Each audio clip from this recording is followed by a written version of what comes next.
Moses has a wife, and her name is Zipporah. Kind of like a zipper. Everybody say Zipporah. Zipporah. Isn't that a cool name?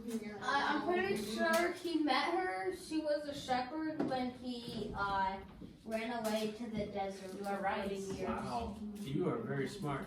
Good I job. think he needs a piece of candy. Yeah, you know what? That deserves. There you go. She tossed it a Mary Trick. So he has a wife, right? Now he has a new mom and dad added to his family, and everybody say Jethro. Jethro's his new dad, which is Jethro's his wife's father. Okay, he's from the descendant line of Midian. Jethro is the dad of Moses' wife, right? Zipporah. Everybody say Zipporah. Zipporah. That That's sounds an like exciting the name. name for a famous princess. It's a pretty cool name. What was happening was Moses had direct connection to talk to God, right? He could talk to God. Now the other people, they really didn't talk to God a whole lot. There's a lot of people, 2 million actually. That's a lot of people. That's more than this city. And we've talked about that before. Now, all these people have problems. Everybody say problems. Problem. You have a problem. Has anybody ever had a problem in their life? I've had a problem. You have Raise your hand if you've had a problem. not me, apparently. If you've ever had a problem, but it gets fixed, right? It gets solved, you know.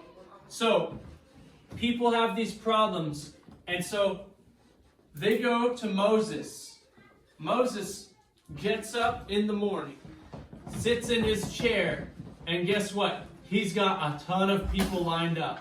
It takes the whole day to deal with their problems. Okay, so Pastor Andy, come up here and tell me a problem. My neighbor's child won't stop stealing our pigs. Okay, well, God says that it is wrong to steal. So, we need to bring the neighbor here, and we will speak with them.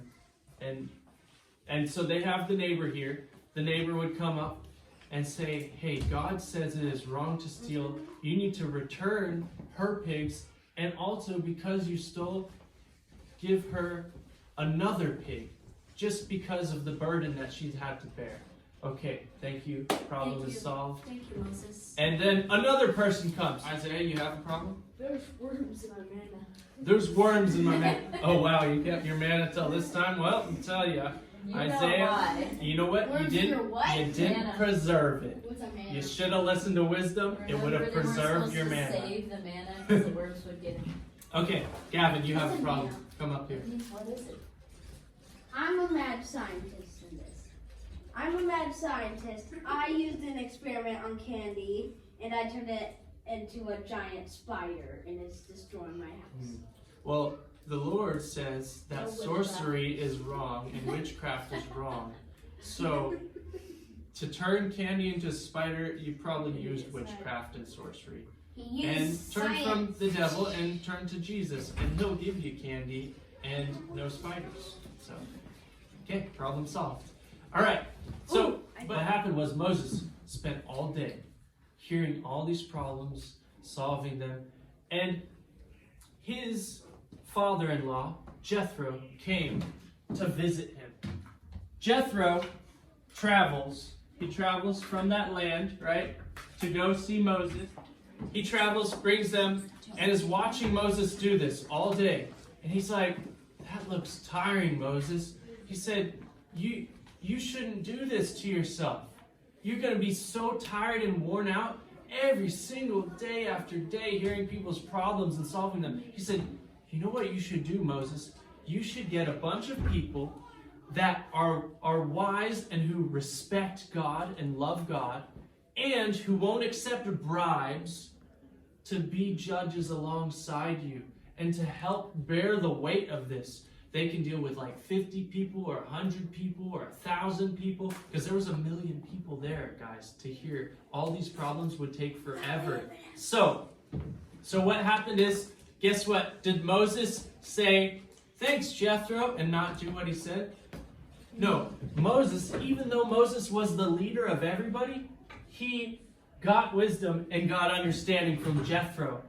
And he listened to him and appointed leaders to help him out, to bear this burden. God is big on delegation. If Pastor Brian and Pastor Kelly were to do this whole church all by themselves, they'd probably die. It'd be a lot of work. It's like it could wear you out. But we have different leaders. Your parents are involved. You know, your family, your brothers and sisters. We all get involved. We grow up, and it's a family. So it's important to be helpful to your leaders. And that is what we are teaching on today. And that is the end of our lesson.